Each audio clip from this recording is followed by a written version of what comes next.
Okay, so for the rest of chapter 10, we're going to be focusing on eukaryotic DNA replication. So this is sections 10.5 to, I believe, 10.6,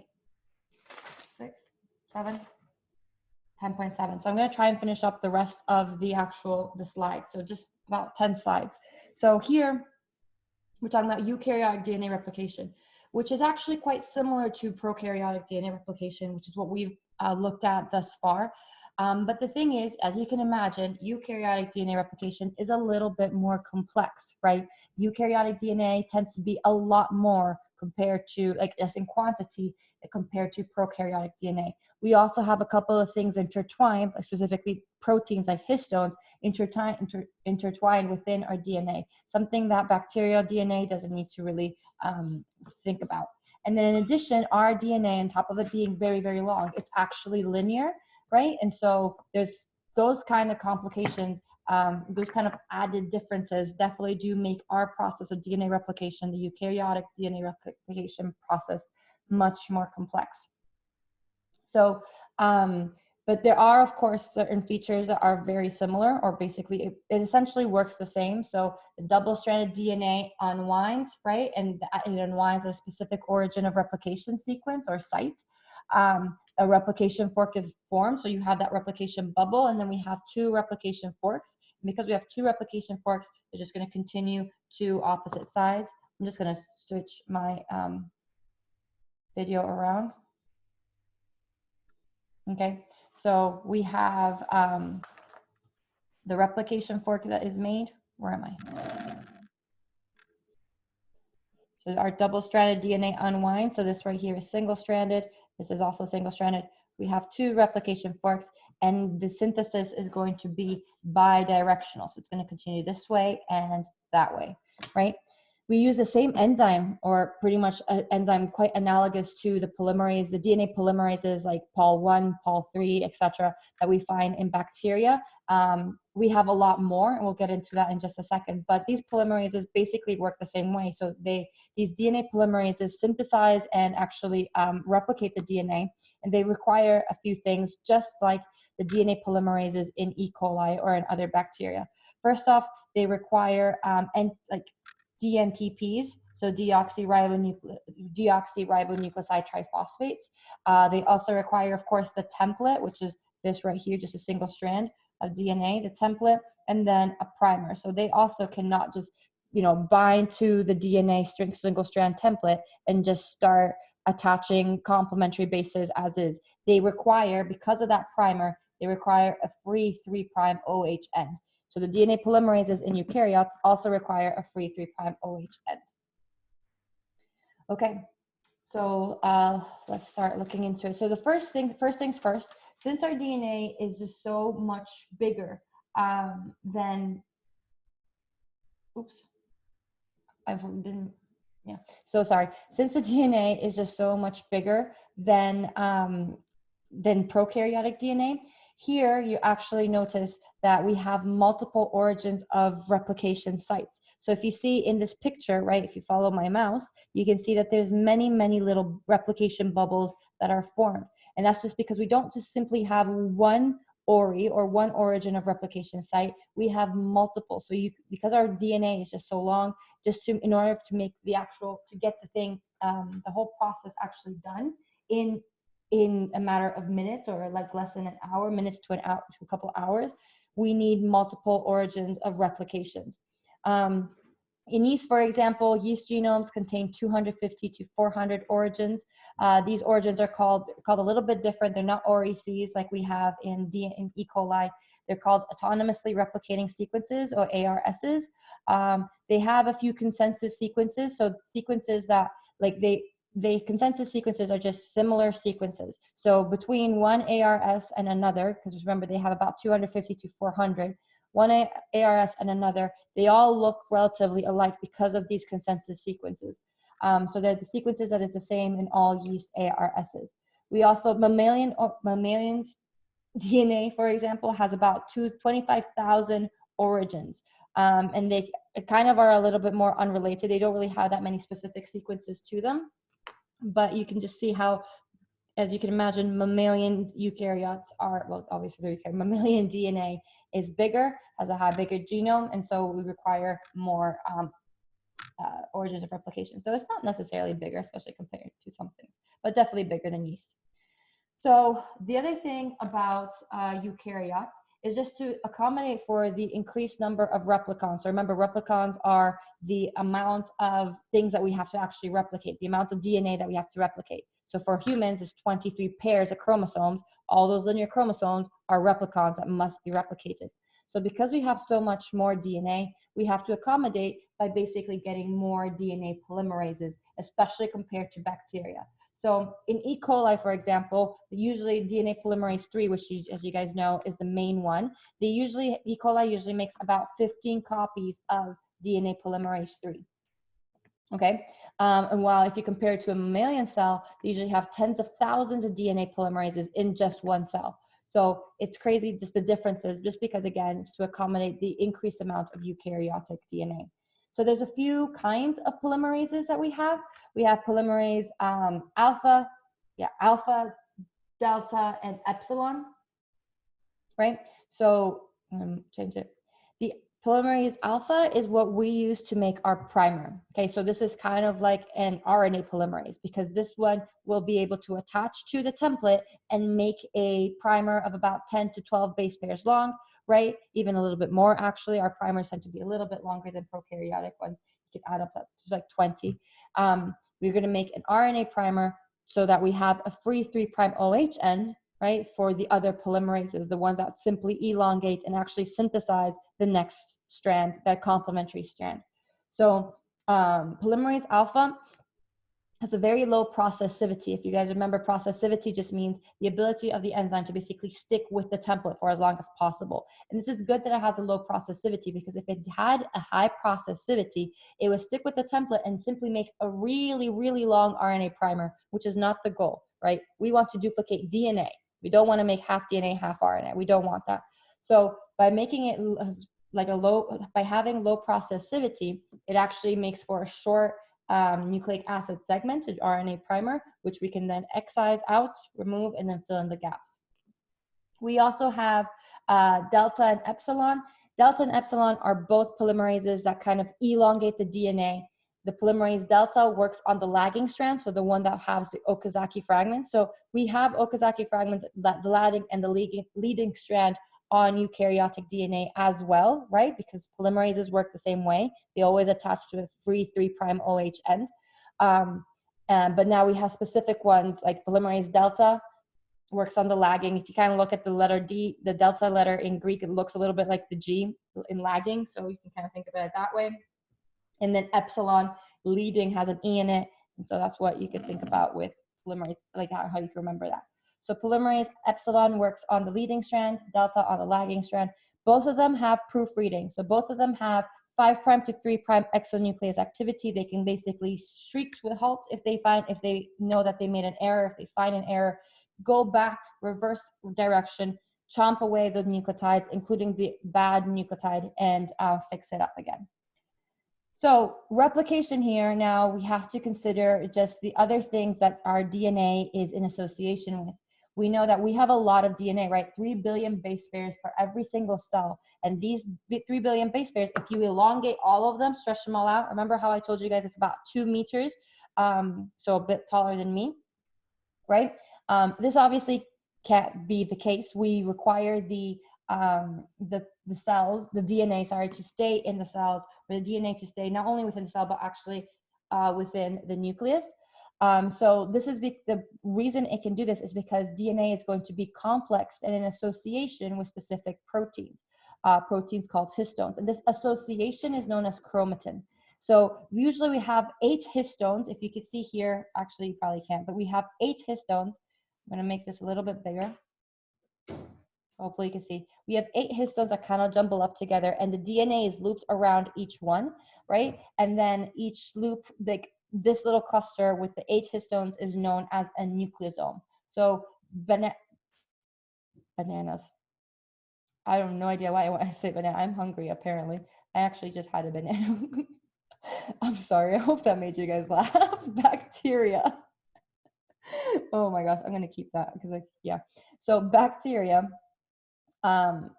don't really, I mean, they do have some association with protein. So your book says that they don't have any nucleosomes, and that's true. They don't have any nucleosomes, but they do have specific proteins that they associate with. Just some, not exactly histones, but they do have some DNA protein association. But for this sake, just think that they don't. So for us with eukaryotic DNA, now when the DNA has to be unwound, it obviously has to be kind of stripped away from its nucleosome / histone interaction, right? You have to take away the proteins, and then that basically releases the DNA so that it can be unwound, and then you can get the single-stranded DNA to act as a template. So you have nucleosomes and DNA binding proteins are stripped away before the polymerases can begin synthesis. As soon as the synthesis occurs, as soon as DNA synthesis occurs, we have specific proteins called chromatin assembly factors, or CAFs, and they actually help assemble new nucleosomes. So as soon as your DNA is synthesized and made twice, right, is replicated, these CAFs go ahead and actually assemble the nucleosomes onto two daughter strands. So it's basically as the just if you think about it at the replication fork, hold on, at the replication fork, right here, right, we have still nucleosomes being like the DNA being wound around these nucleosomes right before the replication fork. And then as soon as the replication fork kind of approaches them, they're going to get unwound. The nucleosomes are going to fall apart, and so that now the RNA polymerase is free to synthesize the DNA. And then once the DNA synthesizes, once the polymerase actually synthesize the DNA, then right as soon as they're made, we're going to have these CAFs, these chromatin assembly factors, make more nucleosomes. Okay, so yeah, more nucleosomes. So you have these 8 histones and about 200 base pairs of DNA wrapped around those 8 histones. Okay, so the ends. Now the other big thing that we have is our linear chromosomes ends. So our DNA is linear, right? So which is completely different from bacteria, which has circular DNA. And so because we have linear chromosomes, this is very problematic with replication because, as you guys know, we have primers. And so when these primers get removed, that means that we actually have gaps in our DNA that haven't been synthesized. I'll get to it in just a second. But for now, let's look at something else that could result from these linear DNA ends. So the ends of the double-stranded DNA resemble what we call double-stranded breaks. These were the breaks that we had when recombination goes wrong, right? When crossing over goes wrong or something like that. And this would bring about different kinds of consequences, like fusion of chromosomes and translocations. And that's when we had, like, you know, chromosome 14 pairing up with chromosome 21, right? Remember that Robertsonian translocation back with familial Down syndrome? So they do resemble these this double-stranded breaks, or DSBs. And they can fuse together. We obviously don't want that to happen. In addition, when our bodies see like ends of DNA, just 2 random ends of DNA, they can be degraded by nucleases. So we kind of have to protect our double-stranded DNA in like the ends of our DNA in that way.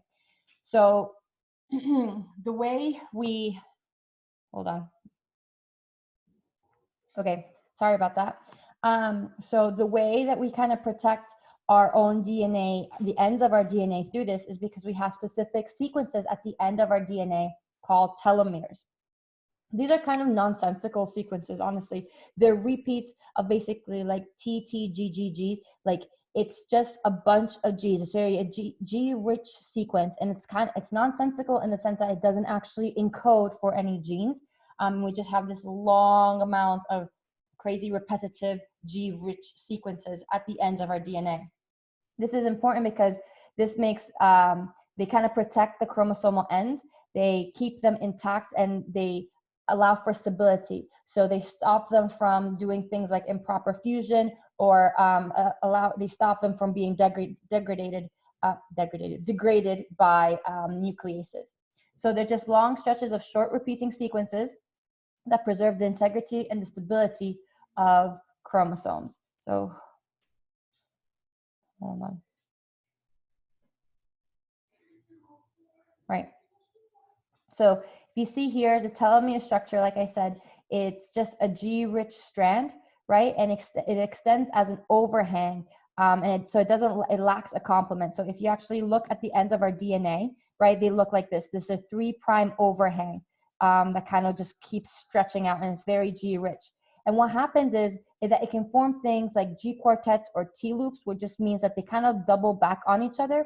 It's very, I know you guys know that A always pairs with T and C always pairs with G, but occasionally you can actually have, especially in the telomere, you can have G guanines binding together with one single hydrogen bond. So you can have G hydrogen bonds, and these create quartets and loops, just basically kind of like circularizing everything at the end and making it so that degradation and DNA fusion cannot occur, right? So degradation by nuclease digestion can't occur. So instead of having a linear DNA like this, right, which is what you have on top, I hope you can see my mouse, instead of having a DNA, wait, hold on.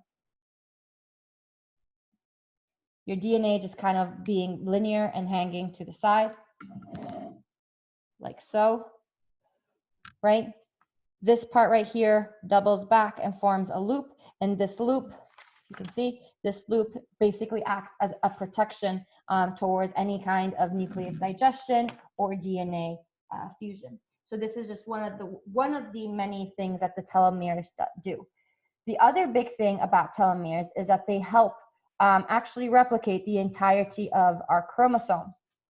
Now, going back, I'm going to stop sharing a second, right? So you can see this a bit more.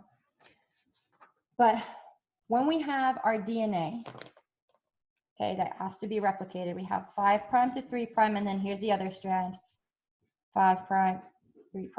Okay, that's the strand. So they separate, they unwind, right? This obviously continues, whatever. They unwind. Let's pretend this is the extent of our DNA. They unwind, and DNA polymerase starts. Now, you know that DNA polymerase, ours is going to be the delta for the lagging strand and epsilon for the leading strand. It needs something to latch onto it. It needs a free 3' OH end. So here comes polymerase alpha that makes our primer, right? Makes our primer. And so with our primer right here, right, our primer right here, we now have a free 3' OH end. This is going to be a 5' end, right? It's always going to be opposite. So if we have 3 here, we have 5 at the bottom. And here, I know it's really small, but it's 3, okay, 3. And then that means that essentially we can just like continue to extend that way. I'm not going to draw the leading or lagging strand, but one of them's going to be leading and one of them's going to be lagging. I'm not going to do that, but you know that's basically what happens. So actually I can pretty much make it the lagging, the leading. I'll make this one, bottom one. This is going to be the lagging strand. So this is your leading strand, if it focuses. Okay, and it's just going to go ahead and, oh my gosh.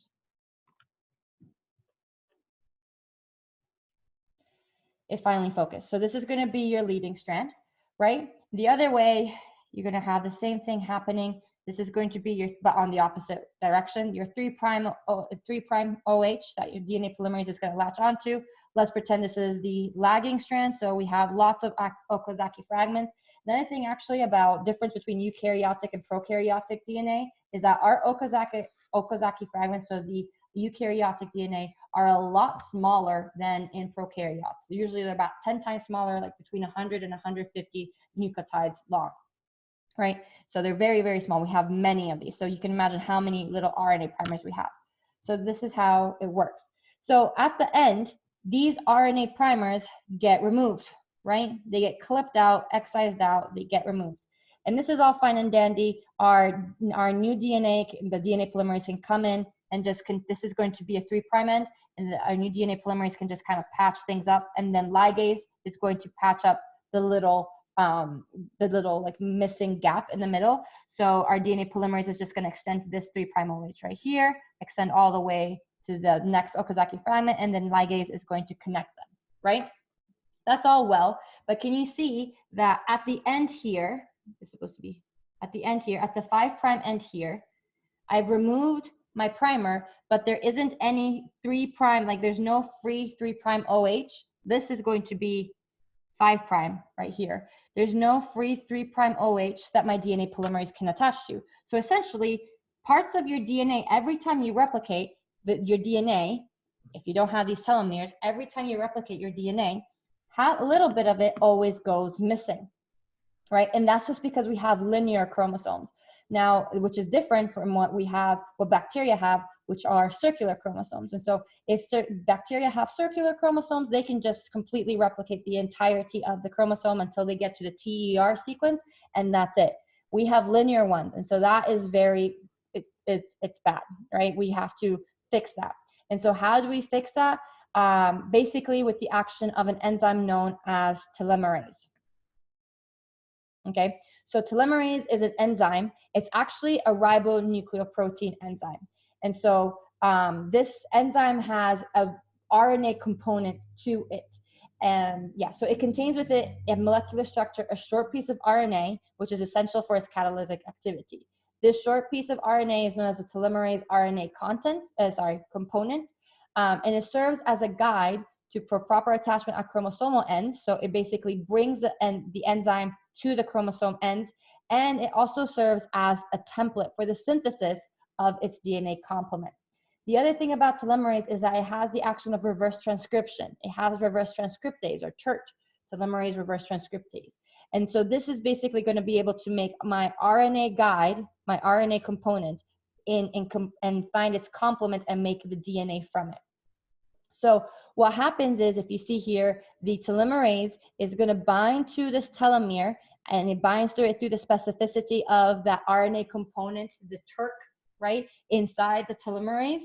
And then it's going to go ahead and fill in, essentially, not fill in, but make more of the telomere, just kind of extend it more and more, just get it bigger and bigger and bigger by using the RNA component as its template. So if you see here, I just have it ends like this, it ends with these black ones, G, T, T, G. And then since I have this RNA component kind of coming out, the telomerase reverse transcribes the RNA into DNA, and it reads the RNA component, right? It makes it, so if I have a C, I'm putting in a G. I have a C, I'm putting in a G. I have an A, remember, it's reverse transcriptase, it's making it into DNA, I'm going to put in a T, and so forth. And it just keeps extending the telomere, basically making our linear ends, the 3' hanging ends, longer and longer and longer. Because there's no way that when we go through DNA replication, as you guys saw in my little horrible wonky, my little drawing, my little horrible, it was little and horrible. My little drawing, you're always going to have ends. Your 5' ends are always going to have something missing. So if we just increase the 3' ends more and more, like make them really overhanging and like long.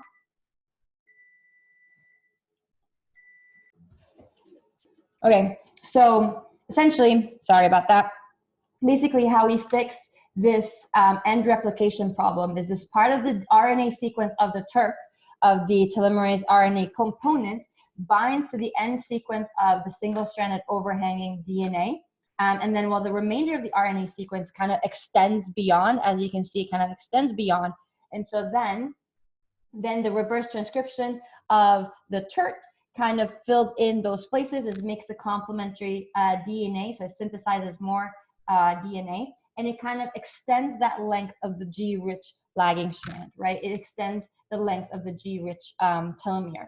And so, yeah, and so this is how we basically lengthen our telomere. And conventional DNA synthesis ensues. A small gap always remains, like I just said, but the gap is located well beyond the original end of the chromosome, so well before any kind of important genetic information. So by doing this, essentially your genes, the chromosome part that actually encodes your genes is going to be untouched. Even if you're slowly making your chromosomes smaller and smaller, right? Your actual gene encoding DNA doesn't get touched. So it prevents kind of chromosome shortening in this way. Not all of our cells have telomerase. That's another thing to think. Oh, here you go, another picture for you. But not all of our cells have telomerase, so it's not active in most eukaryotic somatic cells. And so there's a lot of correlation between of like the shortening of telomeres with like cancer and old age, right? There's all sorts of things that telomeres, like by getting shorter and shorter, they can actually cause. So, and once our telomeres become too short and our chromosome, the goods, the actual goods, the genetic, the gene coding segments of the DNA get touched, that's when your cell doesn't divide any longer, it just dies, okay? So an interesting thing to think about is actually that malignant cells maintain telomerase activity and become immortalized. Our stem cells, so like our embryonic stem cells, like even adult stem cells, they have telomerase, but most of our somatic cells do not, right? So we do start off with really, really long telomeres, and they just shorten as we age. So that's why there's a really big correlation between telomere length and aging. So I believe that is it, right? There's a really big important thing, because like this end replication problem was something that like scientists couldn't really figure out how it could be possible, right? It's like without like cutting away and eating away at our own genetic material. And so it was really great when with using the species Tetrahymena, Elizabeth, I forgot her name, Brown. Oh man, do I not have her name written up here? Oh dear, I don't even know where it is.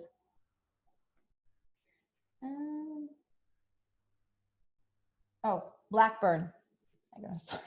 And Joe Gal, Elizabeth Blackburn and Joe Gal, they discovered telomerase, right? And so these telomeres help with the double-stranded DNA resembling those double-stranded breaks, right? And they also help with the end replication problem. And so that's it. That's basically the end of chapter 10.